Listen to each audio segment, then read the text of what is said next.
పేరు సునీత. నాకు ఫస్ట్ నా భర్త ద్వారా నేను ధ్యానంలోకి వచ్చినాను. అది ముఖ్యమైన పాయింట్. అది అందరికీ కొంచెం ఇబ్బందిగా ఉంటుంది ఇంట్లో, కానీ నా భర్త ద్వారా నేను ధ్యానంలోకి రావడం వల్ల నాకు అన్నీ అనుకూలంగా ఉంది. ఎందుకంటే తనకి ధ్యానం గురించి గుర్తు, జ్ఞానం యొక్క గొప్పతనం తెలుసు, గురువు యొక్క విలువ తెలుసు. అలాంటి వాళ్ళకి తెలిసిన వాళ్ళ ద్వారా మనం ధ్యానంలోకి వస్తే మనకు అన్నీ బాగుంటాయి. నేను ఎన్నో అనారోగ్యాల ద్వారానే ధ్యానంలోకి వచ్చింది, కానీ వచ్చింది భర్త ద్వారా. అలా చక్కగా ఒకరోజు రాత్రి 9 గంటలకి మీకు ఒక అద్భుతమైన గిఫ్ట్ ఇస్తా అని చెప్పి తీసుకెళ్ళింది. ఇలాంటివి అంటే ఇష్టం కాబట్టి, పూజలు అంటే పిచ్చిగా ఉంటున్నాయి కాబట్టి అలా చక్కగా ధ్యానంలోకి, నాకు ఎందుకు ధ్యానంలోకి తీసుకెళ్ళినంటే నాకు సైనస్ ప్రాబ్లం ఉంది, బాగా ఇబ్బందిగా ఉంది. 4 సంవత్సరాల నుంచి టాబ్లెట్ వేయడం, ధ్యానం అంటే భయపడడం, డస్ట్ బాగా, తుమ్ములు బాగా వచ్చి, బాగా అంటే విపరీతంగా నరకం అనుభవించింది. ఇంకా అన్ని హాస్పిటల్ పోయిన తర్వాత ఇంకెక్కడికి పోయేది ఏం లేదు. ఈ మార్గమే ధ్యానం సర్వరోగ నివారిణి అన్నారు. ఫస్ట్ ధ్యానం సర్వరోగ నివారిణి అన్న బోర్డుని చూసి వెళ్ళినాను. ఫస్ట్ బోర్డు ఉండేది, ఆ బోర్డు చూసి వెళ్ళినాను. ధ్యానం చేసి సర్వరోగాలు, అన్ని రోగాలు పోతాయట, ఎలానో తెలుసుకుందాం అని వెళ్ళినాం. దానికంటే ముందు ఫస్ట్ ఈరోజు మనం వ్యాస పూర్ణిమ అంటే గురు పౌర్ణమి. గురువులు ఎందరో మహానుభావులు, అందరికీ మన వందనాలు. ఇంకోటి ఏంటంటే ఈరోజు మనకి గురు పౌర్ణమితో పాటు ఫస్ట్ మనకి ఆది గురువు దక్షిణామూర్తి. ఆది గురువు దక్షిణామూర్తి అంటే శివుడు, మనకి దక్షిణామూర్తి ఆయన. ఫస్ట్ మనకి ఆది గురువు అతని ద్వారా సప్త ఋషులు వచ్చింది. మనం అన్నారు ఇందాక సప్త ఋషులు అంటే, సప్త అంటే 7 గురు ఋషులు ఈ విశ్వాన్ని నడిపిస్తున్నారు. ఎందుకు వాళ్ళ గురించి చెప్పుకోవాలంటే విశ్వం వాళ్ళ ద్వారా నడుస్తుంది కాబట్టి. సప్త ఋషులు ఎవరు మరి అంటే గౌతమ మహర్షి, గౌతముడు. పేర్లు తెలుసుకుందాం. ప్రణామాలు అందరికి ఒకసారి ఎక్కువ మధ్యలో. గౌతముడు విశ్వామిత్రుడు అంటే రామునికి గురువు, వశిష్ఠుడు కూడా రామునికి గురువు, వీళ్ళిద్దరు రాముని గురువు. అలాగే గౌతముడు, వశిష్ఠుడు, విశ్వామిత్రుడు, అత్రి, తర్వాత మనకి భరద్వాజ మహర్షి, తర్వాత జమదగ్ని. ఇలా మనకి ఈ ఋషులందరూ మన విశ్వాన్ని రక్షిస్తున్నారు. ప్రతిరోజు మనం సప్త ఋషులకి నమస్కారం చేసుకోవాలి. ఎందుకంటే వాళ్ళ శక్తి మేరకు ఈ యొక్క విశ్వం నడుస్తున్నది, అంటే ఈ యొక్క భూమి నడుస్తున్నది. వాళ్ళ శక్తి లేకుంటే ఇది నడవలేదు కాబట్టి, ఎందుకంటే తపశక్తి అంత గొప్పది. అందుకనే మనకి ఈ విషయాలు తెలియదు కదా, తెలుసా? తెలియదు, కొన్ని తెలుసుకోవచ్చు. ఇలాంటి విషయాలు మనకి తెలియదు. దీనిని మనం తెలుసుకోవడమే ఆత్మజ్ఞానము అంటాం. ఏదైతే ఇప్పుడు మనం తెలుసుకుంటున్నామో ఆత్మజ్ఞానము అంటే నాశనం కానిది అన్నట్టు. మనం ఇందాక మేడం అన్న 10th క్లాస్ వరకు చదువుకున్న తర్వాత అందరమైతే కనీసం 10th అయితే చదువుతాం కదా, అది నాశనం అవుతుంది చదువు. అది మనం బడిలో చదువుకుంటాం, అది బ్రహ్మ విద్య కాదు, అది మామూలు విద్య. అంటే మనం ఒక ఇంజనీర్ కావడం కోసమో, ఒక డాక్టర్ కావడం కోసమో కదా. అంటే మనం చదువు ఎందుకు చదువుకోవాలి? మనం బ్రతకాలి కాబట్టి, డబ్బు కావాలి, బట్టలు కావాలి, ఇల్లు కావాలి, అంటే మన సౌకర్యాలు కావాలి. దానికి డబ్బు అవసరం, దానికి తెలివితేటలు అవసరం, దానికి విద్య అవసరం. కాబట్టి చదువుకుంటాం. ఆ చదువు వల్ల మనం జాబ్ చేసి డబ్బులు సంపాదించి ఈ యొక్క సంసారాన్ని నడిపిస్తాం. దానికి అవసరం చదువు. కానీ ఆ చదువు ఈ జన్మ వరకే ఉంటుంది, నాశనం అవుతుంది. కానీ నాశనం కాని చదువు అంటూ ఒకటి ఉంది. అందుకని ఏమైనా మనకు చెప్తాడన్నాం, ఆ నాశనం కాని చదువు ఏదైతే ఉందో అది మనం చదువుకోవాలి. ఆ నాశనం కాని చదువు ఏదైతే ఉందో అదే భగవద్గీత, బ్రహ్మ విద్య అంటాం. ఆత్మ విద్య, బ్రహ్మ విద్య, శ్వాస విద్య, భగవద్గీత. ఇది మన శరీరం పోయినా కూడా మన ఆత్మతోని వచ్చే విద్య అన్నట్టు. ఇప్పుడు ఇక్కడ మనం ఏం నేర్చుకుంటున్నామో అది తప్పక తూచా తప్పకుండా మనం విని ఆచరిస్తే అది మనతో పాటు వస్తుంది. మనం ఆత్మలం కదా, శరీరం ఇక్కడి వరకే ఉంటుంది. ఇక్కడనే పుట్టింది కదా శరీరం, పైనుంచి తెచ్చుకోలేదు. కేవలం ఆత్మ వచ్చింది, శరీరం ఇక్కడనే పుట్టింది, ఇక్కడనే మాయమవుతుంది, ఇక్కడనే అంతమవుతుంది. కాబట్టి మన ఇక్కడ చదువు ఇక్కడనే అంతమవుతుంది. ఎప్పుడైతే భగవంతుని గురించి ఈ జీవుడు దేవుని గురించి తెలుసుకోవడమే, ఆ రెండింటి మధ్యలో ఉన్నదే బ్రహ్మ విద్య. ఈ జీవుడు ఎవరు, ఆ దేవుడు ఎవరు, ఈ రెండింటి గురించి తెలుసుకోవడమే బ్రహ్మ విద్య. సప్త ఋషులు, ఇప్పుడు మనం వాళ్ళ పేరు తెలుసుకున్నాం. ఒక్కొక్కరు ఒక్కొక్క కార్యం మీద ఫస్ట్ 7 ఆది గురువు ధ్యానంలో కూర్చున్నప్పుడు వీరు వాళ్ళ దగ్గర కూర్చొని మీకు తెలిసిన జ్ఞానాన్ని మాకు పంచండి అంటే పంచడు. ఆయన పంచకుండా ఆయన స్థితిలో ఆయన ఉండిపోతాడు. సరే అని చెప్పి మళ్ళీ వీళ్ళు అలాగే శ్రద్ధ బాగా వీళ్ళకి, ఈ సప్త ఋషులకి మమ్మల్ని పట్టించుకోకపోయినా మేము శ్రద్ధతో తప్పకుండా సాధిస్తాము, అది మన దగ్గర ఉండాలని చెప్పడం కోసం నేను వాళ్ళ గురించి చెప్తున్నాను. మనకేం ఉండాలి అంటే శ్రద్ధ ఉండాలి. శ్రద్ధ లేకపోతే ఏం రాదు కాబట్టి. ఎందుకంటే గీతలో భగవానుడు శ్రద్ధావాన్ లభతే జ్ఞానం అన్నాడు. అంటే ఏంటి?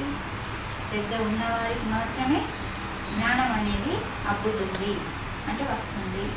మిగతా వాళ్ళకి రాదు. స్కూల్లో పిల్లలు కూడా అంతే కదా, ఎవరి శ్రద్ధ పెడితే టీచర్ చెప్పేటప్పుడు వాడికి మార్కులు వస్తాయి. సేమ్ మనం కూడా అంతే. మనం స్టూడెంట్సే. భగవంతుడు మన టీచర్, మనం స్టూడెంట్స్. అంటే మనకు భగవంతుడు బ్రహ్మ విద్యని భగవద్గీతలో పెట్టాడు. భగవంతుడు గీసిన గీత కాబట్టి భగవద్గీత. భగవంతుడు ఏ గీత గీసిండు? ఆత్మ విద్య అని గీత గీసిండు. గీత పేరేంటిది? బ్రహ్మ విద్య, ఆత్మ విద్య అని గీత గీసి ఆ గీత లోపల ఉండమన్నాడు మనల్ని. మనం ఎక్కడ ఉన్నాం? గీత బయట ఉన్నాం. Very good madam. గీత బయట ఉన్నాం. మనల్ని ఎక్కడ ఉండమన్నాడు? గీత లోపల ఉన్నాం. గీత లోపల ఉంటే ఏమవుతుంది? పాపం అంటారు, పుణ్యం అంటారు, జన్మ ఉండదు. అప్పుడు మనం కూడా మోక్షం సంపాదిస్తాం. ఎలా సంపాదించాలో దాంట్లో ఉంటుంది కాబట్టి ప్రతిదీ తినడం, తాగడం, పడుకోవడం, మాట్లాడడం, నిద్రపోవడం, ఎలా జీవించాలి, దుఃఖం లేకుండా ఇలా పోగొట్టుకోవాలి, ప్రతిదీ దాంట్లో ఉంటుంది కాబట్టి గీత లోపల ఉంటుంది. మన పిల్లలకి ఏమైనా సమస్యలు వస్తే కూర్చోబెట్టుకుని ఫస్ట్ ఎలా చెప్తామో అలా భగవంతుడు మన కోసం కూర్చోబెట్టుకొని చెప్పింది అన్నట్టు. భగవద్గీత అంటే ఏంటంటే ఒక జీవుడు బాధలో ఉంటాడు, కష్టంలో ఉంటాడు, దుఃఖంలో ఉంటాడు, అనారోగ్యాలతో ఉంటాడు, అన్ని సమస్యలతో ఉంటాడు, నెత్తి మీద అన్నీ వేసుకుంటాడు. వాళ్ళది ఇళ్ళది వేసుకోవడం కాకుండా మనది వేసుకోవాలి. మనది కాకుండా పక్క వాళ్ళది కూడా వేసుకొని దాని గురించి ఎక్కువగా థాట్ చేస్తాం, అంటే ఆలోచిస్తాం. వాళ్ళు అట్లా ఇవన్నీ వద్దు నా బిడ్డకి అని చెప్పి భగవంతుడు భగవద్గీతలో బ్రహ్మ విద్యని ఇచ్చిండు. ఆ విద్యను మనం ఎప్పుడైతే నేర్చుకుంటామో మనం చేసుకున్న కారణం మన జీవితంలోకి వస్తుంది. మనం చేయనప్పుడు మన జీవితంలోకి రాదు. అది పక్కింటోళ్ళ ద్వారా అసలే రాదు, ఎదిరింటోళ్ళ ద్వారా అసలే రాదు. మన ద్వారా మనకి కర్మ వస్తుంది. నేను బాగున్నాను అంటే నా పుణ్యం, నేను బాగాలేను అంటే నా పాపం అన్నది మనకి ఇందులో అర్థమవుతుంది. కాబట్టి నీ జీవితానికి, నీ యొక్క కర్మలకి, నీ యొక్క పుణ్యానికి, నీ యొక్క పాపానికి, నీ రోగాలకి ఎవరో కారణం కాదు. భగవంతుడు అసలే కాదు.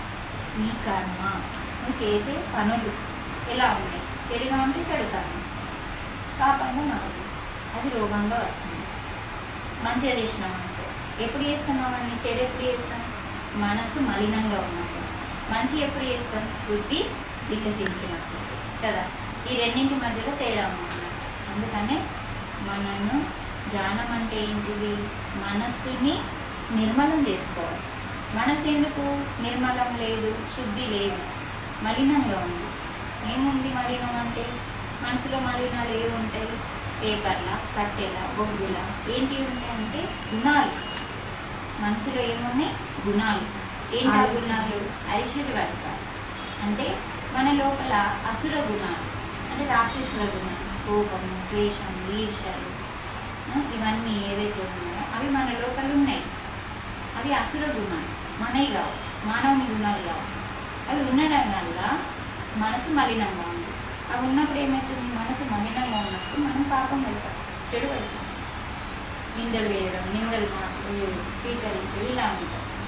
అదే మనం మనస్సుని నిర్మలం చేయడం అంటే మన మనసు దగ్గరికి మనం వెళ్ళాలి. శ్వాస మీద ధ్యాస ద్వారా శ్వాస ఏం చేస్తుంది? మనసులోని మైనని పోగొడుతుంది. ఇప్పుడు చీపిరి ఏం చేస్తుంది? ఇంట్లో డస్ట్ పోగొడతా లేదా? శక్తి దానికి ఉందా లేదా చీపిరి? అలాగే శ్వాసని మీరు నమ్మాలన్నమాట. చీపిరికి ఎంత శక్తి ఉందో ఇంట్లో డస్ట్ని తీయడానికి, అలాగే శ్వాసకు అంత శక్తి ఉంది మనసులోని మైలం తీయడానికి. అందుకని ఇది ఎవరు కనిపెట్టిండ్రు? మనకి ఆది గురువు దక్షిణామూర్తి కనిపెట్టిండు. తర్వాత రాను రాను సప్త ఋషులు, బుద్ధుడు, పత్రిజీ మన వరకు వచ్చింది. అంటే అసలు సిసలైన ధ్యానం అంటే ఏంటంటే, ఎందుకు మరి శ్వాస మీద ధ్యాస అంటే మనస్సుని కంట్రోల్ చేసే ఒకే ఒక ఆయుధం అనే శక్తి శ్వాసకు ఉంది. ఇప్పుడు చీపిరితో నీళ్ళు నొక్కుతామో కట్టెతో నీళ్ళు నొక్కుతామో అందరికీ తెలుసు. మరి కట్టె కూడా ఉంది మనం ఎందుకు నొక్కమంటే దాంతో పోదు కాబట్టి. అందుకని శ్వాస మీద ధ్యాస అంటే ఎందుకంటే దాంతోనే మనసు అనేది కంట్రోల్ అవుతుంది కాబట్టి. ఎందుకంటే దాని అర్థం ఇది అంటే శ్వాస మీద ధ్యాస అనేది ఎందుకంటే శ్వాస ఉంటే మనం శివం కాబట్టి, శ్వాస పోతే మనం శవం కాబట్టి కదా. శ్వాస ఉంటేనే మనం ఉన్నాం కదా, అందుకని దాన్ని పట్టుకోమన్నాం. దాన్ని పట్టుకుంటే ఏమవుతుంది, మనసులో ఉన్న కోపం కొద్దిగా తగ్గుతుంది, మొత్తం ఒకటేసారి కొద్దిగా తగ్గుతుంది. మనం పక్కింటి వాళ్ళ మీద ద్వేషం తగ్గుతుంది, పక్కింటి వాళ్ళకి ఏమైనా మంచి జరిగినంత ఈర్ష్య తగ్గుతుంది.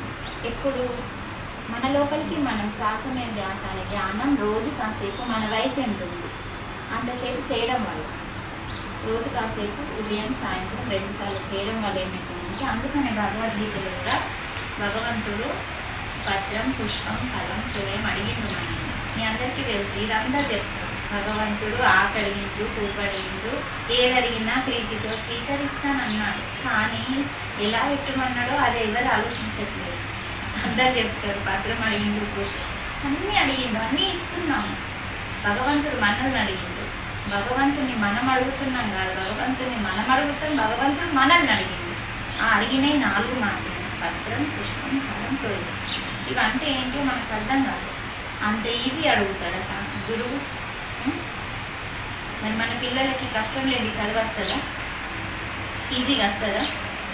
వాళ్ళు వేసి నుంచి స్కూల్కి వెళ్ళాలి, కష్టపడాలి, రాయాలి, చదవాలి, వినాలి, ఎంత కష్టం ఉంది అని. అలాగే మనకు అంత ఈజీగా పత్రం పుష్పం అంటే చెట్టు నుంచి వచ్చే ఇవి కాదు ఆయన అడిగింది.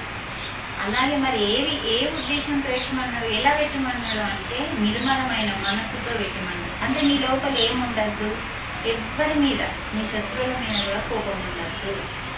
మరి అలా నువ్వు పెట్టినవే రోజన్నా, ఎందుకంటే మన లోపల ఆల్రెడీ మైలనే ఉంది. అంటే భగవంతుడు ఆ లెవెల్లో అడుగుతాడు, ఎందుకంటే ఆయన యోగీశ్వరుడు. ఎందుకంటే ఆయన చెప్పింది మనం లోతులోకి అర్థం చేసుకోవాలి. దాన్ని మనం పరమార్థము అంటాం. మనం మామూలుగా మీద ఉన్నదాన్ని అర్థం చేసుకుంటాం. కానీ భగవంతుడు ఏమడిగిండు, పత్రం అంటే అంత ఈజీగా చెట్టు నుంచి ఎవరైనా తెంపిస్తారు. అంత ఈజీగా దొరికేదాన్ని నిన్నెందుకు అడుగుతాడు? నీకు జ్ఞానం కావాలని కదా పత్రం అడిగిండు. అందుకని ఏమడిగిందంటే, పత్రం అంటే నీ మనస్సు. అర్థమైందా? నీ మనసుని ఎలా అయ్యాలి మళ్ళీ? నిర్మలం చేసి, అంటే శుద్ధి చేసి. శుద్ధి చేయాలంటే మళ్ళీ ఏడుకోవాలి, ధ్యానంకి రావాలి.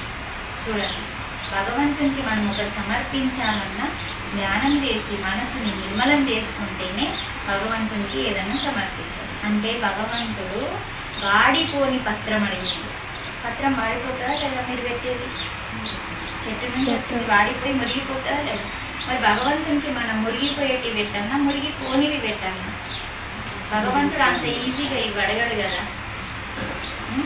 అందుకనే పుష్పం మురిగిపోతుంది, పండు పెడుతుంది. మరి భగవద్గీతలో ఫలానా పండుని ఎక్కడ రాయలేదు, ఫలం అన్నాడు. ఫలం అంటే పండు కాదు. చూసా, మనం పండు పెట్టేసినాం. మరి ఫలం అంటే ఏంటో మనం తెలుసుకొని పెట్టాలి కదా. అందుకనే భగవంతుడు మురిగిపోయేది అడగదు.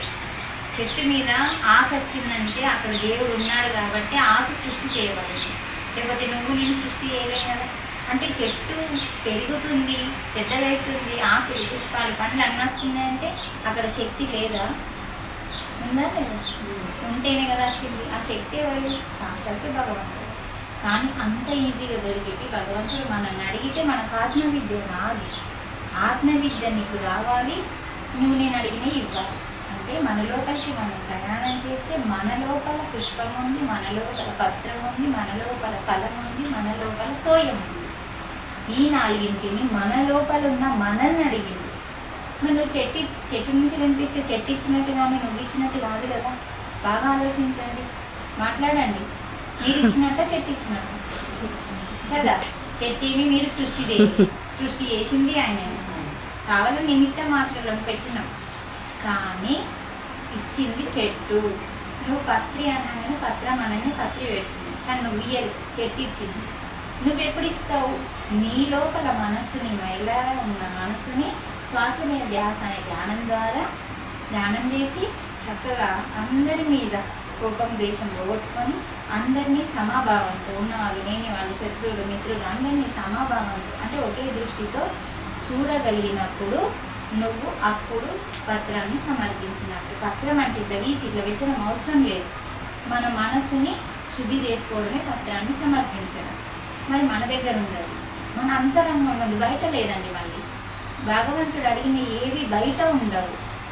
భగవంతుడు అడిగిన ప్రతిదీ లోపల ఉంటుంది, అంతరంగంలో ఉంది. అందుకే మనం అంతరంగం లోపలికి వెళ్ళాలి. మనం బయట తిరుగుతున్నాం ఆలోచనల ద్వారా. అందుకనే మనము మన మనసుని సమర్పించడమే పత్రం. మనసు ఎప్పుడైతే శుద్ధి అయిందనుకోండి, అప్పుడేమవుతుంది, మన లోపల బుద్ధి వికసిస్తుందా లేదా, దానికి అదే వస్తుందా లేదా. బుద్ధి వికసించడం అంటే పువ్వు వికసించడం, అది పుష్పం సమర్పించడం. అర్థమైందా?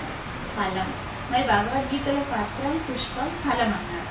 ఫలం అంటే మన బుర్రలు పండు అనుకున్నారు. సరే, పండు అంటే ఏ పండు వేయడం? కోకోళ్ళలు పండ్లు, అవునా కాదా చెప్పండి? అన్నీ ఎన్నో ఉన్నాయి. కొందరేమో ఆపిల్ పండు తీసుకెళ్తారు, బాగున్నారు. నార్మల్గా ఉన్నవాళ్ళు అరటి పండు తీసుకెళ్తారు, ఇంకా తక్కువ ఉన్నవాళ్ళు ఏదో ఖర్జూర తీసుకెళ్తారు. అంటే వారి ఇష్టం, వారి స్తోమతని బట్టి తీసుకెళ్తారు. కానీ ఏ ఫలం అడిగిందో తెలియనప్పుడు ఏ పండు ఇస్తావు నువ్వు?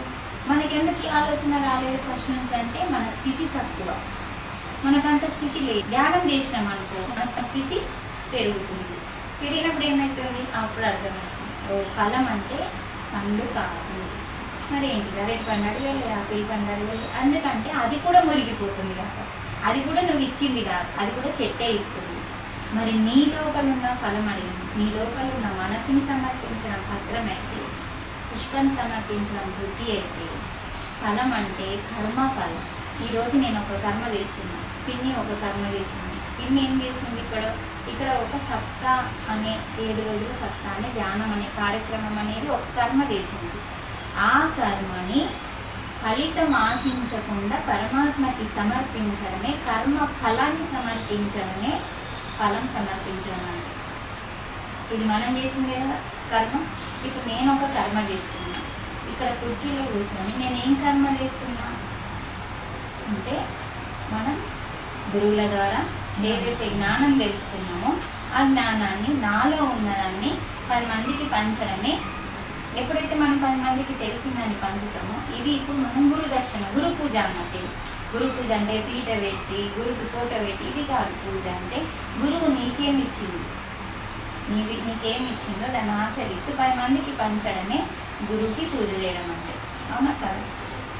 నేనేమంటాను కరెక్టే. అంటే గురువు చెప్పింది పెంచాలి కదా, వ్యాపించాలి కదా. గురు శరీరంతో లేడు, గురు ఇచ్చిన జ్ఞానం అవుతుంది కదా, అంటే గురువు ఉన్నట్టే కదా. జ్ఞానం ఉంటే గురువు ఉన్నట్టే కదా. ఆ జ్ఞానాన్ని మనం ఏం చేయాలా? వ్యాపింపజేయాలి. తెలియని వాళ్ళందరికీ ఈరోజు తెలియజేస్తున్నాం. అంటే ఈ కర్మ అంటే జ్ఞాన దానం చేయడం జరుగుతుంది. ఇక్కడ మేడం కాసేపు దానం చేసింది, మీకు జ్ఞానం దానం కాసేపు దానం అంటే ఇది దానం. దానం డబ్బులు అడుగుతున్నామా? ఉచితంగా అంటే జ్ఞానాన్ని దానం చేస్తున్నాం అనే కర్మని నేను చేస్తున్నాను. మరి ఈ కర్మలో మీ అందరి దగ్గర నేను ఏమి ఆశించకుండా ఈ యొక్క కర్మ నేను చేస్తున్నాను. కానీ ఈ కర్మ యొక్క ఫలితం పరమాత్మకి సమర్పించడమే కర్మ ఫలం. అర్థమైంది? ఇప్పుడు ఈ ఫలం సమర్పించాలి. ఫలం అంటే ఏంటిది? ఫలితం. ఇప్పుడు మనం చేనులో అన్ని విత్తనాలు వేస్తాం కదా, వేసి మనం నిమిత్త మాత్రమే ఉంటాం. మిగతాదంతా ఎవరికి వారి పెడతాం కదా. అదే చేయాలి మనం ప్రతిరోజు. ఏ మంచన్నా చేయాలి. జీవితంలో మనం ఏ కర్మ చేసినా భగవంతుడే నా ద్వారా చేయించుకుంటుండు, నేనేమి చేయట్లేదు, నేను నిమిత్తం మాత్రమే, ఆయన నా ద్వారా చేయించుకుంటుండు. కాబట్టి ఈ కర్మ యొక్క ఫలితం పరమాత్మకి సమర్పించడమే అది కర్మ ఫలాన్ని అడిగింది. మనం ఏం చేస్తామంటే పలానాడు మా పక్కింటి వాళ్ళని ఎంత మంచిగా సేవ చేసినా మంచి చేసినా అని మనం ఆమె నుంచి ఆశిస్తాం. అవునా కదా? మాట్లాడండి. చేస్తామా చేయండి కొంచెం సహజం, కానీ అది ఉండద్దు అంటున్నాను. నువ్వు ఇక్కడ చేసినావు కదా పక్కింటి వాళ్ళ నుంచి, నీకు ఎక్కడి నుంచో వస్తుంది, ఇక్కడ నుంచి రాదు. అది గుర్తుంచుకోవాలి. మనకు చేసే భాగ్యం దొరికింది, అది గుర్తుంచుకోవాలి ఫస్ట్. ఇప్పుడు పక్కింట్లో నువ్వు చేసినా నువ్వు గొప్ప అనుకుంటున్నావు, కానీ చేసే భాగ్యం ఈరోజు పిన్ని ద్వారా మనకి చెప్పే భాగ్యం దొరికింది. అర్థం చేసుకోవాలి మనం. అంటే మనకి పక్కింటి సేవ చేసిన మన గొప్ప అనుకుంటాం. ఆ సేవ నీకు దొరకడం నీ భాగ్యం అనుకొని చేయడమే కర్మఫలం. ఆశించకుండా చేసినప్పుడు ఏమైందంటే మనకి ఆశించినప్పుడు ఆశిస్తే 0, ఆశించకుంటే 3 వస్తాయి. అంటే సృష్టి యొక్క రహస్యం ఏది, మనం ఏది సృష్టికి ఇస్తామో సృష్టి మనకు వడ్డీతో సహా 3 ఇస్తుంది, మంచి చెడు ఏదైనా సరే. అందుకని మనం ఎప్పుడు నిరంతరం కర్మ చేయాలి. ఏ కర్మ చేయాలి అని తెలుసుకోవాలి. అంటే నిష్కామ కర్మ, పుణ్యకర్మ, పాపకర్మ. ఏదన్నా చేసినామనుకో చెడు పాపం అవుతుంది, చేసి ఆశిస్తావు చూడు పుణ్యం అవుతుంది, చేసి ఆశించవు చూడు నాకేం అవసరం లేదు, నాకు చేయడం అనే భాగ్యం దొరికింది అంతే చాలు అని అనుకుంటావు చూడు, అది నిష్కామ కర్మ. ఆ కర్మ వల్ల నీకు మోక్షం వస్తుంది. ఈ 2 కర్మల వల్ల జన్మ వస్తుంది చూడండి. పాపం వల్ల పుణ్యం వల్ల జన్మ వస్తుంది. ఈ యొక్క నిష్కామ కర్మ వల్ల అంటే చేయడానికి భగవంతుడు నాకు అవకాశం ఇచ్చిండు. ఈ అవకాశం ఇచ్చిన పరమాత్మకి, పరబ్రహ్మకి నమస్కారం, కృతజ్ఞతలని ఆ కర్మ చేయాలి. మనం వదిలిపెట్టాలి. వదిలిపెడితే అప్పుడు నీకు మోక్షానికి మెల్లిమెల్లిగా దగ్గర అవుతావు. ఈరోజు చేసినావు, నిన్ననే చేసిన, రేపు ఏం చేస్తావు అని ఊరుకోవాలి. ఈ రోజు చేసి ఈ పొద్దున చేసిన, మళ్ళీ నీకు మధ్యాహ్నం ఒక అవకాశం వస్తుంది, అప్పుడు చేయాలి. నీకు అవకాశం వస్తుంది అంటే పరమాత్మ అనుగ్రహం నీ మీద ఉంది, అవునా కదా? అనుగ్రహం ఉంటేనే కదా మనకు అవకాశాలు వస్తాయి. అందుకని ఎవరన్నా క్లాస్కి పిలిస్తే తప్పకుండా వెళ్తాం. ఎందుకంటే మాకు అవకాశం వచ్చింది ఎదగడానికి. ఎదిగినామని కాదండి, ఎదగడం కోసం 10 మందికి చెప్తూ ఉంటే, పంచుతూ ఉంటే మా లోపల పెరుగుతుంటుంది. కాబట్టి అందుకని ధ్యానం అనేది ఏం చేస్తుందంటే మనల్ని గొప్ప స్థితికి తీసుకెళ్తుంది. అంటే అసురులుగా ఉన్న మనము, అవతారం మంచిదే, మీరు ఎవరంటే మనుషులు అంటారు, కానీ గుణాలు ఎలా ఉన్నాయి లోపల? అసుర గుణాలు. అంటే మనం ఎవరము అనేది మనకు అర్థం కావట్లేదు. మరి మనుషులమా అసురులమా అర్థం కావట్లేదు. గుణం ముఖ్యం కదా, అవతారం కాదు, గుణం ముఖ్యం. కాబట్టి అసుర స్థితిలో ఉంది. అసుర స్థితి నుంచి ధ్యానం చేస్తే ఏమవుతుంది? మానవుని స్థితికి వస్తాయి. అంటే మానవత్వం ఉన్న మనిషిగా మారుతాం ఫస్ట్. అంటే అందరినీ ఒక మంచి ఆలోచన, అందరూ నాకు రోగాలు ఉండే, నేను ధ్యానం చేసిన, పాపం పక్కింటి బాధపడుతున్న అనారోగ్యంతో వాళ్ళకి చెప్పాలి, ఏమి ఆశించకుండా. అప్పుడు మానవుని యొక్క తత్వం అది. తర్వాత ఏమవుతుంది? మళ్ళీ బయటకు వెళ్ళి 10 మందికి, 100 మందికి, 1000 మందికి, లక్షల మందికి, ఇల్లు, వాడ, ఊరు అన్నీ చెప్పి తిరిగితే అప్పుడు నువ్వు దైవీ గుణాలతోని వర్ధిల్లుతావు. అంటే ధ్యానం ఏం చేస్తుందంటే నేను ఒకరి నుంచి ఒకటి నిన్ను భగవంతునికి దగ్గర చేస్తుంది. అర్థమవుతుందా? అంటే అందుకనే భగవద్గీతలో ఏముందంటే మొత్తం మనం తెలుసుకోవాల్సిన బ్రహ్మజ్ఞానం ఉంది. అంటే ఈ జీవుడు ఎవరు, ఈ దేవుడు ఎవరు, ధ్యానం ఎందుకు చేయాలి అంటే, ధ్యానం ఎందుకు చేయాలంటే ఫస్ట్ మనం చూడండి, కళ్ళు మూసుకొని ధ్యానంలో కూర్చున్నప్పుడు ఏమవుతుందంటే మనకి ఆలోచనలే వస్తాయి. ఎందుకు వస్తుంది? ఎప్పుడన్నా కనిపెట్టింది ఎందుకు వస్తున్నాయి? ఆల్రెడీ నువ్వు నింపుకొని ఉంచుకున్నావు కుండలో, ఈ కుండలో ఈ కుండలో ఏం చేసినావు? స్టోరీ వేసుకొని ఉంచుకున్నావు, ఏది జరిగినా ఉంచుకున్నావు. ఇప్పుడు ఏమవుతుంది? ధ్యానంలో కూర్చోగానే ఒక్కొక్కటి గుర్తొస్తుంది. అవి గుర్తొచ్చినప్పుడల్లా బయటకు పంపిస్తున్నావు. అంటే కట్ చేసుకుంటూ ఉండాలి. ఈ ఆలోచన నాకు ఇప్పుడు అవసరం, నాతో నేను ఉండాలి, నా ఆలోచనలతో కాదు. మీరు ఉండాల్సింది ఎవరితో? మీతో. మీరు ఎవరితో ఉన్నారు? మీ ఆలోచనలు అంటే మనసుతో ఉన్నారు, ఆత్మతో లేదు. మీతో మీరు ఉండడం అంటే ఆత్మతో, మీ ఆలోచనలతో ఉండడం అంటే మనస్సుతో. అప్పుడు ఏం చేయాలా? ఆలోచనని కట్ చేసి ఈ మనల్ని ఆత్మ వైపు తీసుకెళ్ళి ఒకే ఒక ఆయుధం శ్వాస. అందుకని ఎందుకు శ్వాస? మళ్ళీ మనసు చంచలమే, శ్వాస చంచలం, 2 పరిగెత్తేడుతూనే ఉంటాయి. అందుకని చెడ్డవాడి దోస్తు చెడ్డోడు ఉన్నట్టు, మంచోడి దోస్తు మంచోడు ఉన్నట్టు, చంచలమైన దోస్తు చంచలమే. అందుకని శ్వాస కూడా నిరంతరం పరిగెత్తుతూనే ఉంది, లోపలికి బయటకు. 2 ఉన్నాయి శ్వాసలు, ఉచ్ఛ్వాస నిశ్వాస 2 ఉన్నాయి కదా. అందుకని స్పర్శాన్ కృత్వా బహిర్వా నాసాభ్యంతరచారిణౌ ప్రాణౌ సమౌ కృత్వా ప్రాణాపానం. అంటే 2 శ్వాసలు. దీన్ని ఏం చేయమంటుండ్రు గీతలో భగవంతుడి శ్లోకం అంటే సమానం చేయడం, రెండింటిని ఒకటి చేయడం. భార్యాభర్తలం ఒకటమే కదా, ఇద్దరమ్మా. శరీరాలు 2 కావచ్చు కానీ మనసు ఒకటనే కదా అర్థం. అలాగే శ్వాసలు ఉచ్ఛ్వాస నిశ్వాస రెండు. దాన్ని ఏం చేయమంటుండో దాని మీద ధ్యాస పెడితే అది ఒకటవుతుంది.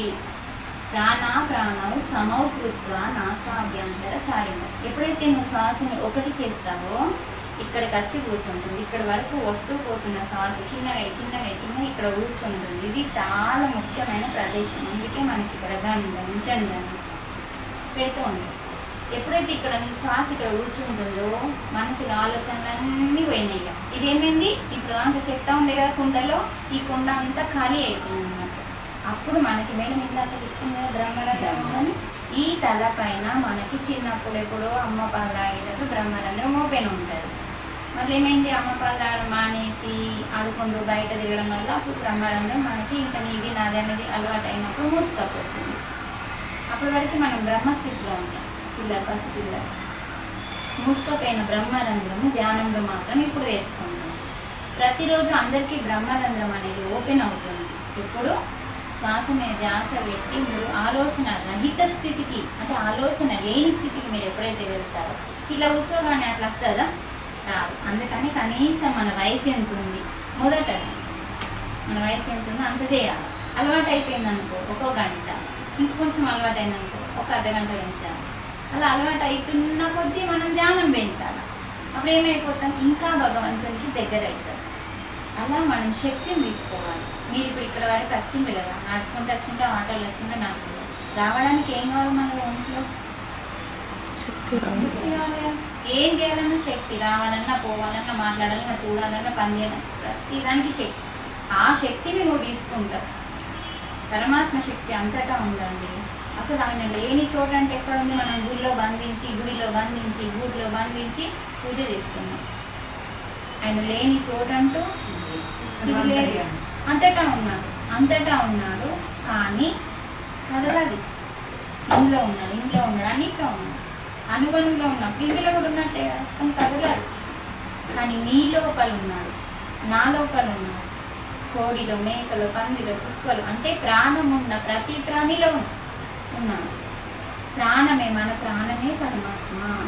అందుకే అది ఆగిపోతే శవం, అది ఉంటే శివం. శివం అంటే శివుడు, ఆనందం, బ్రహ్మానందం, తాండవం. కాబట్టి మనలోని ప్రాణం ఎవరు అంటే పరమాత్మ, అంటే ఆత్మే పరమాత్మ. అందుకే మనలోని ఆత్మ నువ్వు, ఆ ఆత్మే మళ్ళీ పరమాత్మ. ఎందుకంటే ఆయననే మనం ఇక్కడ మన లోపల ఉండి మనల్ని నడిపిస్తున్నాడు. కానీ నువ్వు ఆత్మ దగ్గరికి వెళ్ళట్లేదు కాబట్టి, మనసు దగ్గరని ఆగిపోయినావు కాబట్టి పాపాల వైపు వెళ్తున్నావు, చెడు వైపు వెళ్తున్నావు. కర్మ అంటుతుంది, కర్మలు అంటిన కొద్దీ రోగాలు వస్తున్నాయి, రోగాలు వచ్చిన కొద్దీ జన్మలు పెరుగుతున్నాయి. మరి జన్మలు తగ్గించుకోవాలంటే పాపాలు తగ్గించుకోవాలి, కర్మలు తగ్గించుకోవాలి అంటే మనసు శుద్ధి చేసుకోవాలి. మనసు శుద్ధి చేసుకోవాలంటే ఏకైక మార్గం ధ్యానం, స్వాధ్యాయం, సజ్జన సాంగత్యం. ఇప్పుడు ఇందాక నుంచి మనం మాట్లాడుతున్నాం, దీని పేరే సజ్జన సాంగత్యం అమ్మ. మనం పిరమిడ్లో చేసింది ధ్యానం, ఇది సజ్జన సాంగత్యం. మన ఇంట్లో మనకు టైం ఉంటే ఇలాంటి గ్రంథాలు, మనకి వ్యాస భగవానుడు భాగవతం, మహాభారతం, ఇది పురాణాలు, భగవద్గీత, పురాణాలు. అంటే అసలు వ్యాస భగవానుడు ఏది ఇవ్వలేడండి, మనకి ఎన్ని గ్రంథాలు ఉన్నాయో ఏమేమి ఉన్నాయో అవన్నీ వ్యాస భగవానుడు ఇచ్చిండు. మరి అలాంటి వ్యాస భగవానుడు ఆ వ్యాస అంటేనే వ్యాపింపజేసేడు, జ్ఞానాన్ని పంచేవాడు. మరి వ్యాస భగవానుడు ఎవరండి అంటే వశిష్ఠునికి మునిమన్నాడు. చూడండి, వశిష్ఠుడు మనం సప్త ఋషులలో తెలుసుకున్నాం కదా. శ్రీరామునికి నిజమైన గురువు వశిష్ఠుడు, వశిష్ఠ మహర్షి. ఇంకా వశిష్ఠుడు అంటే మీకు అర్థం కావాలంటే ఇంకో చెప్పాను, అరుంధతి నక్షత్రం చూస్తాం కదా, ఆమెకి భర్త. అంత గొప్పవాడు వశిష్ఠుడు.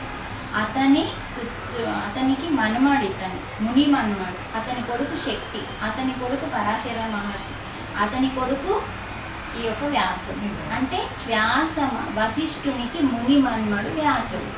అర్థమైందా? అతని ద్వారా ఏమేమి వచ్చినాయి, మనకి అన్నీ వచ్చినాయి. భాగవతం వచ్చింది, భగవద్గీత వచ్చింది, వేదాలు వచ్చినాయి, ఉపనిషత్తులు వచ్చినాయి, పురాణాలు వచ్చినాయి, ఉపపురాణాలు వచ్చినాయి, ఇతిహాసాలు వచ్చినాయి, అలాగే మహాభారతం వచ్చింది. మరి మహాభారతాన్ని చెప్పింది ఈమెతే రచించింది సాక్షాత్తు వినాయకుడు.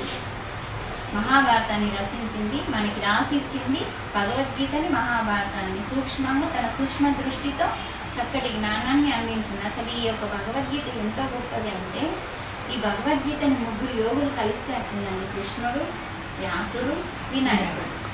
3 కలిస్తే మనకి ఈ గ్రంథం వచ్చింది. ఇలాంటి గొప్ప గ్రంథం మన ఇంట్లో లేదు, మన బుర్రలో లేదు. మన ఇంట్లో ఉండాలి, కేవలం పూజ గదిలో కాదు. అసలు దీనికి పసుపు కుంకుమ అవసరం లేదు. ఎందుకంటే ఇది మనం గౌరవిస్తే పూజ చేసినట్టు కాదా. పసుపు కుంకుమ వేస్తే గ్రంథం ఖరాబ్ అవుతుంది. కానీ ఇది మన గుండెల్లో పెట్టుకోవాలి, అప్పుడు పూజ చేసినట్టు కాదా. నోట్తో నీకు చెప్పండి, అవునా కాదు? అంటే పసుపు కుంకుమ వేసి వేసి వేసి వేసి దుబ్బబడుతుంది. అదే మనం మన హృదయంలో పెట్టుకుంటే జ్ఞానం వస్తుంది. ఈ జ్ఞానాన్ని 10 మందికి పంచితే దీన్ని పూజించినట్టు కాదా. అందుకనే దీనికి 5126 సంవత్సరాలు ఇది పుట్టి. దీని వయసు, నా వయసు 45 సంవత్సరాలు, దీని వయసు 5126 సంవత్సరాలు అవుతుంది.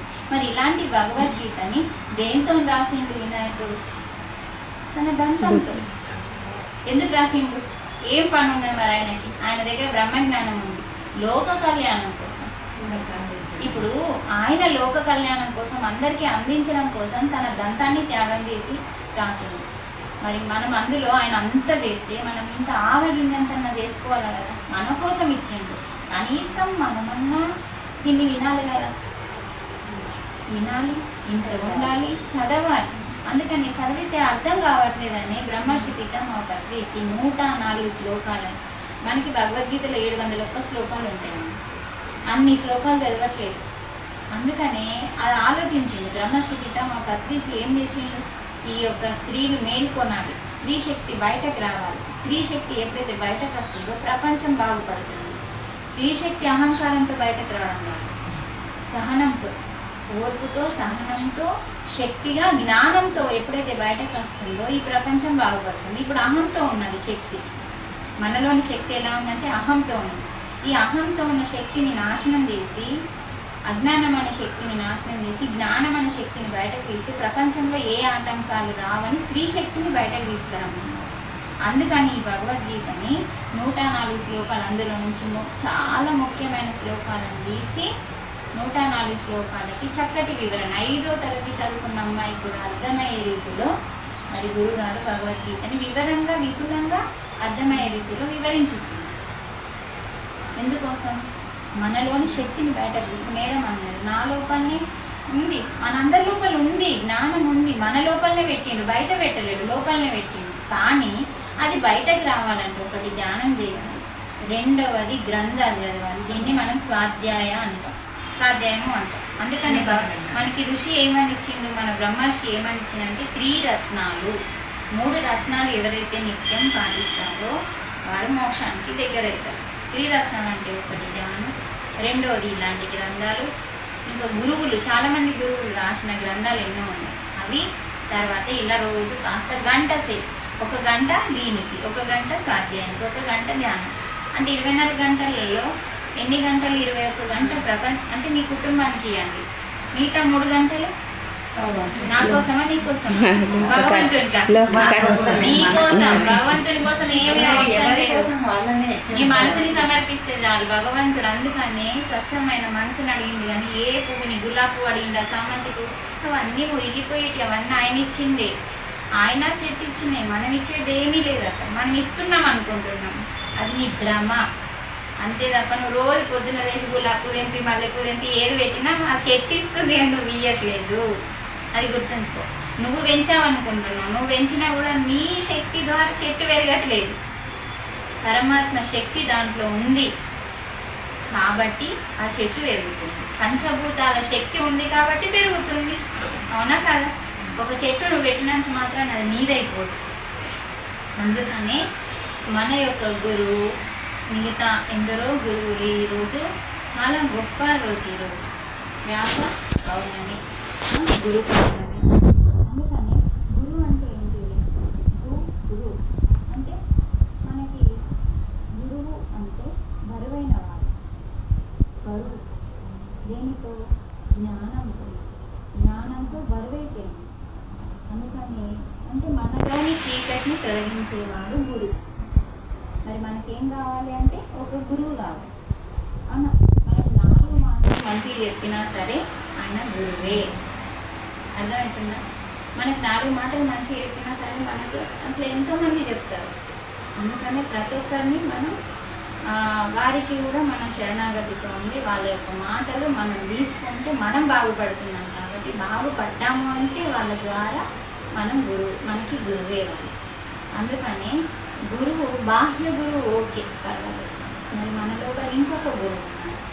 ఇందాక మేడం చెప్తున్నారు మన శ్వాసే మన గురువు అని చెప్పింది పత్రిజీ ఒక్కోడే.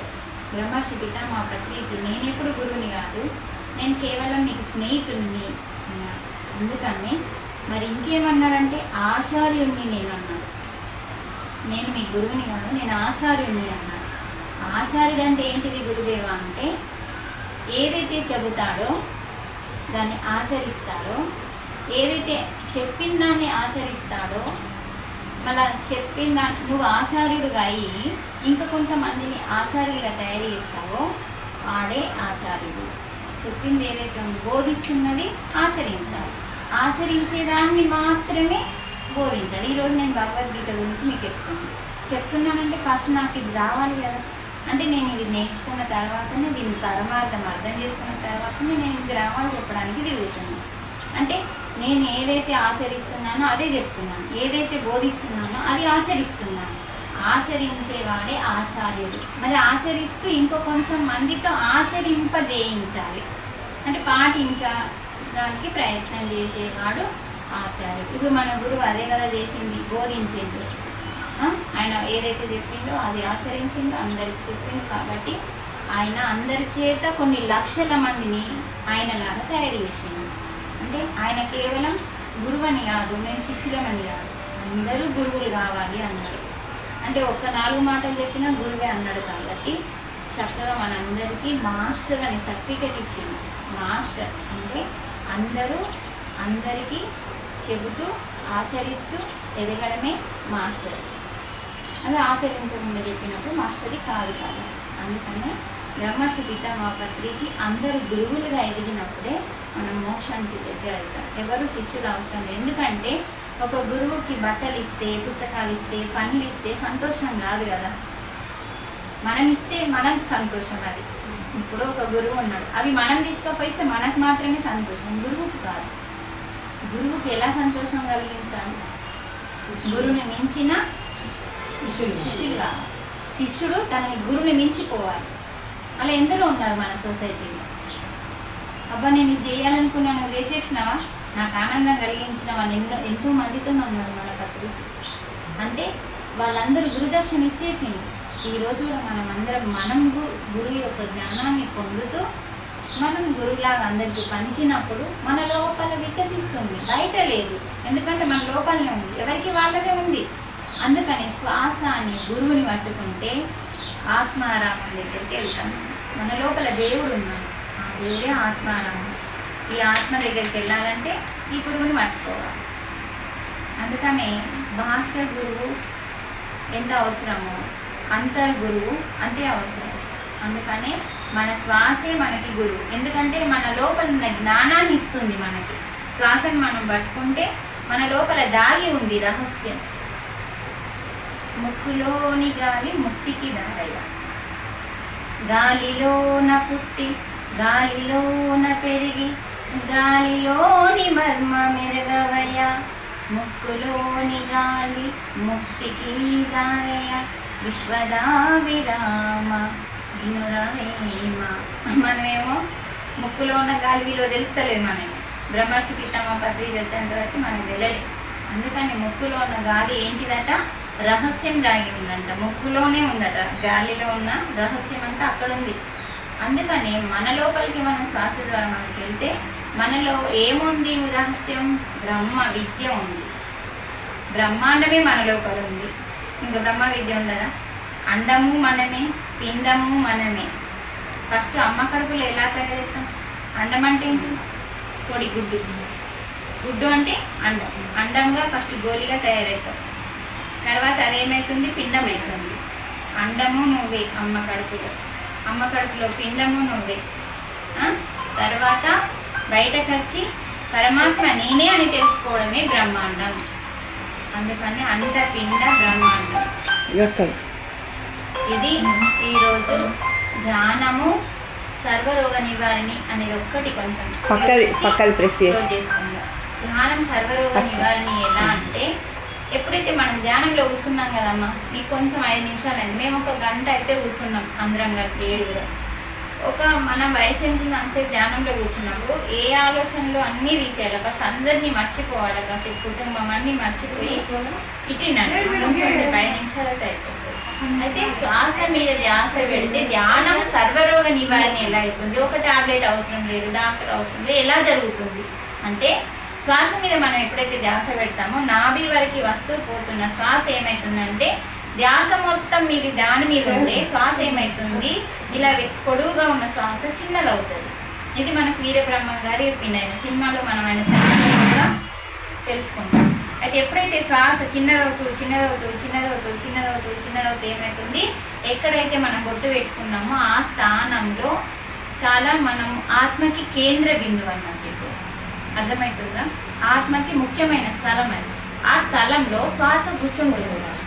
అది కూర్చున్నప్పుడు ఏమవుతుంది, ఆలోచనలన్నీ ఖాళీ అవుతుంది. మీకు ఇప్పుడు ఇది పరీక్షను వింటున్నారా చూస్తున్నారా అన్నది ఇట్లాంటివి వస్తూ ఉంటాయి వినేటప్పుడు. ఇక్కడ ఏమవుతుంది, శ్వాస ఎప్పుడైతే ఇలా కూర్చుంటుందో ఇది మెయిన్ ముఖ్యం అండి. మీ ధ్యాసలో మీరు చెక్ చేసుకోవాలి. లోపల ధ్యానంలో కూర్చున్నప్పుడు ఆ శ్వాస అంటే మీకు ఇది బాగా లాగినట్టుగా ఉంటుంది, తెలుస్తుంది మనకి. ఇక్కడ శక్తి తాండవం ఆడుతున్నట్టు అనిపిస్తుంది, లాగుతూ ఉంటుంది. ఇక్కడ ఆలోచనలు అప్పుడు ఏమీ ఉండవు. అంటే నీ బిందె మొత్తం ఖాళీ చేసినట్టు బుర్ర మొత్తం ఖాళీగా ఉంటుంది.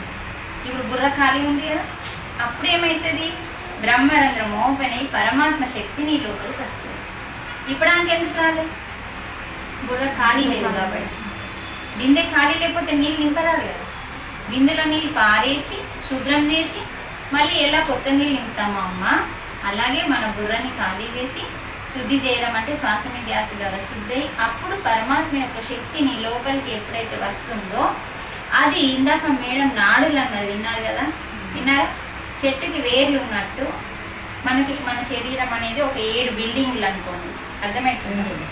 ఇప్పుడు మీరు షాపింగ్కి వెళ్ళిండ్రు కదా, ఫస్ట్ బిల్డింగ్లో కూరగాయలు ఉన్నాయి అనుకోండి, 2వ బిల్డింగ్లో పట్టు చీరలు ఉన్నాయి, 3వ బిల్డింగ్లో బట్టలు ఉన్నాయి, 4వ బిల్డింగ్లో డ్రెస్సులు ఉన్నాయి. ఇలా ఏదో ఒకటి ఉందనుకోండి, మీకు ఏది కావాలో అక్కడికి వెళ్ళాలి కదా. ఇప్పుడు 1వ బిల్డింగ్ అంటే బయట కనిపించే శరీరం. దీంట్లో ఏముంటాయంటే మన యొక్క గుండె, ఊపిరితిత్తులు అన్నీ ఉంటాయి, కిడ్నీలు ఇవన్నీ ఉంటాయి. మన శరీరం లోపల 2వ శరీరం అంటే 2వ బిల్డింగ్లో పచ్చిరలు ఉన్నట్టు మన 2వ శరీరంలో మనకి నాడులు ఉంటాయండి. చెట్లకి వేర్లు ఉన్నాయి కదా. ఇప్పుడు చెట్టు 2 1 చెట్టు 1 2 ఒకటి కనిపించేది ఒకటి కనిపించని కదా. కనిపించేది దానికి ఆధారం ఎవరు, కనిపించనిది అంటే 2 ఉన్నట్టు కదా, అర్థమవుతుందా? కనిపించనిది భూమిలో ఉంటుంది, కనిపించేది భూమి పైన ఉంటుంది. దీనికి ఆధారం ఇది అంటే కనిపించేది ఉంది, కనిపించేది ఉంది. అలాగే మన లోపల కనిపించే శరీరం వెనకాల కనిపించనిది కూడా ఉంది అన్నట్టు. అదే ఎగ్జాంపుల్ తీసుకుంటే మీకు ఇది అర్థమవుతుంది. ఎప్పుడైతే మీరు శక్తిని తీసుకున్నారో అది మన 2వ బిల్డింగ్లోకి పోతుంది. అంటే మన నాడులు 72,000 నాడులు ఉన్న శరీరం లోపలికి శక్తి పోతుంది. ఈ బాడీలో శక్తి పోదు, ఇందులో అన్ని అవయవాలు ఉంటాయి. ఆ శరీరం లోపలికి ఎప్పుడైతే శక్తి పోతుందో అక్కడ శక్తి నిండుతూ ఉంటే ఇక్కడికి శక్తి వస్తుంది. అర్థమైందా? 2వ బిల్డింగ్ని ఫ్రెష్ చేయాలి అంటే చెట్లకి వేర్లు ఇంపార్టెంట్. బయట ఉన్న చెట్టుని కాదు మనం పట్టించుకోవాల్సింది, లోపల ఉన్న వేర్లను పట్టించుకుంటాం కదా రోజు తులసమ్మకి నీళ్ళు పోసి. అలాగే మనం కూడా ప్రాణశక్తిని తీసుకోవాలి. మన లోపల ఆల్రెడీ ప్రాణశక్తి ఉంది, మరి బయట నుంచి ఏం తీసుకోవాలో విశ్వశక్తిని తీసుకోవాలి. ఎప్పుడైతే ఈ బయట ఉన్న పరమాత్మ శక్తి అంతటా ఉంది, ఎప్పుడు నీ లోపలికి వస్తుంది, అంతటా ఉంది కానీ మన లోపలికి రాదు. ఎప్పుడు వస్తుంది, ఇది ఖాళీ చేసినప్పుడు. ఇది బాగా ముఖ్యంగా గుర్తుంచుకోవాలి. ఇలా కూర్చున్నాం కానీ మన బుర్ర ఇలా లేదు అనుకోండి, ఇది అర్థమవుతుందా మీకు? కాదు. ఇక్కడనే ఉన్నారనుకోండి, అలాగే మీ బుర్ర ఖాళీ చేసినప్పుడు ఆ పరమాత్మ యొక్క శక్తి అంతా మీ 2వ బిల్డింగ్లోకి అంటే నాడులు ఉన్న శరీరం లోపలికి వెళ్ళి ఆ నాడులు మొత్తం శక్తిగా మారి ఎక్కడెక్కడ ఈ శరీరం మీద రోగాలు ఉన్నాయో అక్కడ మీకు ఆ రోగాన్ని తగ్గిస్తుంది. ఇప్పుడు ఇక్కడ నాకు నెత్తి నొప్పి ఉందంట, తగ్గుతలేదు, హాస్పిటల్ పోయినా అన్నయ్య తగ్గుతుంది. ఇక్కడ ఉన్న నాడులు శక్తిని తీసుకున్నాయనుకో, అప్పుడు ఇక్కడ నెత్తి నొప్పి శాశ్వతంగా పోతుంది. మీకు సింపుల్గా అర్థం కావడం కోసం చెప్పాను. అంటే ఇప్పుడు మనం ఏం చేయాలా, హాస్పిటల్కి వెళ్ళి టాబ్లెట్ వేసేవాళ్ళు మన రెండవ శరీరంలో నాడులు ఉన్న శరీరం లోపలికి శక్తిని పంపాలి, అంతే సింపుల్. మరి శక్తి ఎలా వస్తుంది అంటే నిద్ర ద్వారా, ధ్యానం ద్వారా. నిద్ర మంచిగా పోవాలి సరిపోతుంది, కానీ ధ్యానం 1 గంట అన్నా చేయాలి కనీసం. అలా చేయగా పెంచుకోవచ్చు అనుకోండి. ఈ ధ్యానం ద్వారా ఈ పిరమిడ్లో కూర్చున్నానికి ఇంట్లో కూర్చున్నానికి తేడా ఏంటంటే, ఇందాక మేడం చెప్పింది కదా, అది ఏం చేస్తుందంటే విశ్వశక్తి అక్కడ అక్కడ అక్కడ అంతటి ఉంది కదా, అదంతా అయస్కాంతం లాగా గుంజుకుంటుంది పిరమిడ్. బయట ఎక్కడో ఉన్న శక్తిని ఆకర్షిస్తుంది పిరమిడ్ కోణం, బాగా గుంజుకొని స్టోర్ చేసుకుంటుంది లోపల. నువ్వు అందులో పోయినావు, ఆ స్టోర్ చేసుకున్నానంటే నీ లోపలికి వస్తుంది. అర్థమైందా? అంటే ఆ కోణం చాలా ఇంపార్టెంట్. ఆ కోణం అంటేనే గౌరమ్మ. గౌరమ్మ ప్రాక్టికల్ మనం చేస్తాం కదా, గౌరమ్మ లేకుండా పూజ చేయాలి. గౌరమ్మ షేపే పిరమిడ్ షేప్, గోపురం షేపే పిరమిడ్ షేప్, కలశం. మనం ఎన్నకి పైన అది పెడతాం కదా, శతకోపం, కలశం, ఇంట్లో కలశం పెడతాం, సేమ్ అవే షేపులు అన్నమాట. అంటే ఆ షేప్కి పరమాత్మ శక్తికి లింక్ ఉంది. ఇది పెడితే చాలు ఆ శక్తి అనేది దీనికి ఆకర్షించి ఎక్కువ స్టోర్ చేస్తుంది. మన ఇండ్లు ఇప్పుడు అలా లేవు కాబట్టి శక్తి తక్కువ. అందుకని మనం ఇండ్లకు వచ్చి ధ్యానం చేసినామనుకో, తొందరగా ఆలోచనలు పోతాయి, తొందరగా ధ్యానం కుదురుతుంది, తొందరగా రోగాలు పోతాయి, తొందరగా మోక్షం వస్తుంది. ఇది పిరమిడ్ యొక్క అద్భుత శక్తి. ఏం లేదు, మనం అలా కూర్చుండి ఆలోచన రహిత స్థితికి రోజు 1 గంట పిరమిడ్ని ఆశ్రయించుకోవాలి. దూరం ఉందనుకోండి పిరమిడ్స్ కొనుక్కుంటే కూడా దొరుకుతుంది. దగ్గర ఉంటే ఇంకా బెస్ట్, దూరం ఉంటే కొనుక్కోవచ్చు చేసుకోవచ్చు. అందుకని ఇంకా ఈ రోజుకి చాలు. ఇక్కడ మేడం వాళ్ళ పిన్ని వాళ్ళ ఇంట్లో ఇప్పుడు 7 రోజులు ఉంటారు. మీరు మీకోసం సమయం ఇవ్వండి, మీకు ఆ చిన్న సదా అవకాశం ఇది. 7 రోజులు మీరు రావాలి, మీతో పాటు మీకు తెలిసిన వాళ్ళని తీసుకురండి. 7 రోజులు ఉంటుందా? చెప్తాను అంటే సేమ్ టైమా? ఒక టైం పెట్టుకోండి. ఈ రోజు అంటే డే పెట్టుకున్నారని డే అంత అందరు రారు కదా, ఒక టైం చెప్పండి. ఈ టైంకి ధ్యానం ఉంటుంది, ఈ టైంకి కాస్త క్లాస్ ఉంటుంది. క్లాస్ లేకుండా అదే మధ్యాహ్నం 3 నుంచి పెట్టుకున్నారనుకోండి, అందరికి ఆ టైం సెట్ అయిపోతుంది. 2 నుంచి 4 వరకు కదా, మీరు ఇష్టం. నేనైతే చెప్తున్నాను, నేను ఖచ్చితంగా చెప్పండి. లేకపోతే మధ్యాహ్నం 12 గంటల నుంచి 2 గంటల వరకు చూడండి. వీళ్ళు ఏది ఉంటే అందరూ మధ్యాహ్నం ఇంట్లోకి వస్తారు,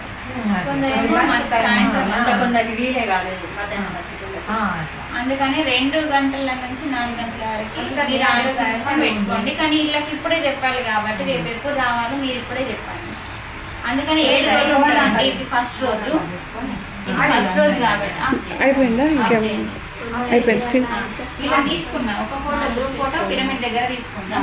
ఒక నిమిషం. ఇంకోటి ఏంటంటే 7 రోజులు ఉంటుంది కాబట్టి చక్కగా ఫస్ట్ ధ్యానం ఉంటుంది, లేకపోతే ఫస్ట్ సజ్జన అందరూ ఒకటే టైంకి వస్తే బెస్ట్. సజ్జన సాంగత్యం అయినాక ధ్యానం చేస్తే బాగా కుదురుతుంది. మనమే ఫస్ట్ ధ్యానంలో కూర్చునేసరికి ఏమవుతా అంటే మీ ఇష్టము, అంటే బెటర్ ఉంటుందని నేను చెప్తున్నా. ఇప్పుడు మేము 1 గంట ధ్యానం అయిపోయింది,